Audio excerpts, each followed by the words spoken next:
What is up, YouTube? So here's a quick video on Rogue that I want to share with you guys as I now have the chance to play her, and I've been playing her a fair bit, and I'm not an expert by any means, so this is gonna be a very much beginner video. So don't think that, if you take anything from this video, you're gonna become some insane rogue. I mean, you might be decent, but again, this is a beginner-friendly video. Just some tips, just some things I know that I think will be very helpful if you want to play Rogue. Okay, so first things first, Rogue's ability absorption, right? Her ability absorption will give her the ability to absorb abilities. To briefly go over her ability absorption so you're not confused, her ability absorption is role based, so depending on the role of person that she is stealing from, she will gain a boost in stats according to that role. So if she steals from vanguards, she steals their max HP, and I say steal because she gains 800 max HP while Doctor Strange max HP goes down by 125. So she's literally stealing. On DPS, you'll be stealing, the damage buff while also reducing their damage, so you're stealing. On Strategist, you should probably be able to guess what you'd be stealing. You'd be able to steal the ability to heal yourself. Obviously, I'm not taking any damage now, but if I go over here, just take a bit of damage, you'll see that I'm healing myself, right? And that also reduces their healing output. So she's stealing, right? She's stealing abilities, buffing herself, yada yada yada. It is also an important note that she doesn't keep these stats forever. As you can see, there's a meter on your right. She can only keep these buffs for a certain amount of time. And you may be wondering, what is the benefit of stealing from someone who doesn't have an ability to steal beyond, just the basic buffs that you get from stealing in general? So the benefit to stealing from someone without an ability to steal is that you get the buffs, but you also get a reset on your fatal attraction. So those are all the things you really need to know about her ability absorption. It's complicated, but not really, right? So just to summarize, her ability absorption is role based. So if you grab a tank, you will steal their max HP. If you grab a duelist, you will steal damage. If you grab a strategist, you will steal the ability to heal yourself, right? And just a quick note about her ability absorption as well. Even if I grab Strange, like I said in my analysis video or my breakdown of her trailer, she heals herself while she does this ability anyway. It's not going to be as much if you grab a strategist, like I said, but that is an important note as well. So now that we've gone over Rogue's more complicated ability, I want to talk about the numbers on some of the abilities themselves. So as you guys know, Rogue has a grab, and the initial hit on her grab will do 30 damage, and the ring that she sends out will do 40 damage a second. And this is what it looks like on a tank. 30 damage to that 40 damage a second, right? That's what it looks like on a Vanguard. I'll show you guys what it looks like on a Squishy. Initial 30 into 40 damage a second. Obviously, there are going to be instances where the Vanguard just won't let you get to the squishies like this, so the spell field that you put out won't reach them for the full duration, and you'll only be able to get like some of that 40 damage a second, but still, it is good to know these numbers. So that is number one. Number two, something that I didn't know until I literally went to go read Rogue's numbers and her abilities on the website.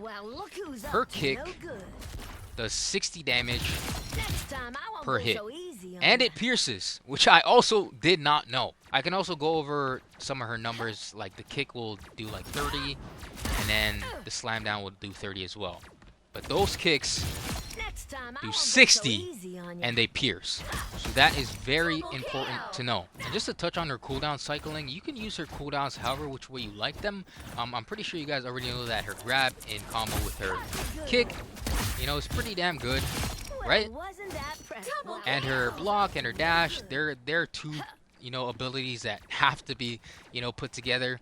But again, you can combo her abilities however you like, as that's kind of her kit, but you should keep in mind that the ability absorption will take 25 seconds to get back, so no matter when you use it, it should be very intentional, as you will not get it back for 25 seconds. So the third thing I think is a must know when you're playing Rogue is her block. I misunderstood this block so much until I read her numbers on the website. I was originally using her block just to do her dash because I think it's you know, it's on the lowest cooldown. You know, you can spam your dash if you want to, but using her block for actual blocking, which is what I wasn't doing, it sounds silly, is where you're missing out. Because when I tell you her block numbers, you might be a little shocked. I was, personally. So, her defensive stance is a 60% damage reduction. And to put that in perspective for you, Emma Frost, Diamond form, is a 25% damage reduction. So imagine you have both of these. And don't even get me started on Blade. Stealing this with your block is a little filthy. And I didn't know this number was so high until I read her stats. And if you can manage this meter, you almost always have 60% damage reduction on you. You know, you're obviously going to have to play your corners. You can't just infinitely hold this up. You get about 3.5 seconds of 60% damage reduction. And again, if you time this right, if you time the absorption of damage, that damage can be sent back out with Southern Brawl. So, learning to manage your block is super huge on Rogue. So the fourth thing you should know about Rogue is that she's highly mobile. Almost everything in her kit allows her to maneuver the map at some distance, which I will show you here in a second. But you can kind of get an idea for how that would help her in disengages, engages, etc. So we already know about her dash, and her dash will bring her about 8 meters, roughly. Her Chrono Kick will bring her around 15 meters. Her Fatal Attraction will bring her around 10 meters. While also her ability Absorption bringing her around 10 meters. Again, you can kind of get a picture for how this can be used. I really like to use her dash out of spawn just to get to objective faster, right? You can add a Chrono Kick in the middle of that, and by the time you use your second dash, you will have a Chrono Kick back. And the reason I don't use Fatal Attraction and Ability Absorption for mobility really is because they're on longer cooldowns. But again, you can use these for mobility, right? Because they will get you around the map, around 10 meters. But they're just on longer cooldowns, so you kind of just got to think about, is the trade-off worth it at the end of the day? And adding on some examples of how you can use these mobility abilities outside of just getting to point. Again, you can engage, disengage, and then if you don't want to use your dash to do that, say you've absorbed a lot of damage, you don't want to use your dash just yet, you can use your Chrono Kick to disengage, and it's also, you know, a pretty good engagement tool, right? Same for your Fatal Attraction if you need to disengage. Same with your Ability Absorption, you can use it for a disengage, but it is on a longer cooldown. So the fifth thing that you should know about Rogue, and this is not the final thing because people are still learning this character to this day, and I don't think she'll be mastered for some time, but the fifth thing that you should know is that she is a melee hero. Something that is probably obvious, but she has a certain effective range. You know, once you're outside of that, again, you can close the distance, but people will figure out that she has a certain range that she can play in, and they're just gonna pick characters that don't even need to be in front of her to be effective at all. What heroes are those? Those are, you know, poke heroes like Hela, Hawkeye, Squirrel Girl, that can just sit at infinite range and just poke for a long time, but people will also opt to play flyers, which I don't think a lot of people realize is not good against Rogue. Rogue actually has two abilities that are really good against flyers, which are her Chrono Kick combo and her dash. Her dash will knock down flyers momentarily, and then her Chrono Kick will pin them to the ground if you time it right. So that should look something like this. So you go up, knock them down, pin them to the floor, then you have those two 60 damage projectile kicks, and you should be able to kill them like that. So just to round out this video, you might be asking, well, what does Rogue struggle against, right? And that will be poke comps. You probably noticed it already in your games when they have like a Squirrel Girl or just some long-range hero that you're not in effective range for. It's a lot harder for you to get value other than just punching tanks the whole game. And as a reminder, let's say you have a Squirrel Girl spamming you from, you know, infinite range.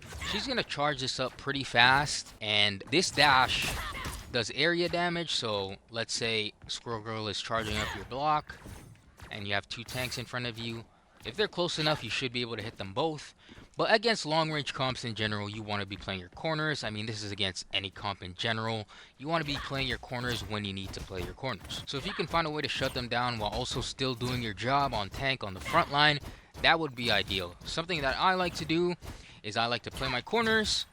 Sometimes tanks get frustrated and they LOS their healers, so they're not in line of sight of their healers anymore. And that gives me free range to punch, punch, punch. They're all in sight of my team now. So I should be getting a lot more, support damage. That will back them up, right? And as they're backing up, that could be my condition to start walking, right? And now I'm exposed to their long-range heroes, which I can now use my block since I was using natural cover, so I should still have my full block. Walk that tank back down, use my block when I need to. Keep closing that distance and get in range of that long-range hero. If I'm not the one to do it, my DPS should be the one marking them realistically.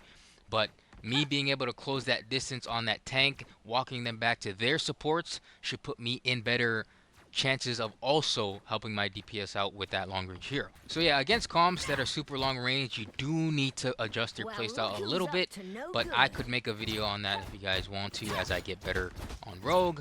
But yeah, there's tons of videos out there already on playstyles and stuff like that you can watch. And yeah, that's about it for my 5 tips or 5 things you need to know on Rogue that helped me stop exploding every game I played and help me get way better value in my games and not seem like I'm just throwing for fun. So yeah, hopefully this helped you guys. If not, hopefully it served as a reminder at the very least. And if you enjoyed this video, please leave a like and subscribe if you want to, because I do love this hero and I probably will be posting a lot about her. So yeah, thank you so much for watching. I'll see you guys in the next video. Peace.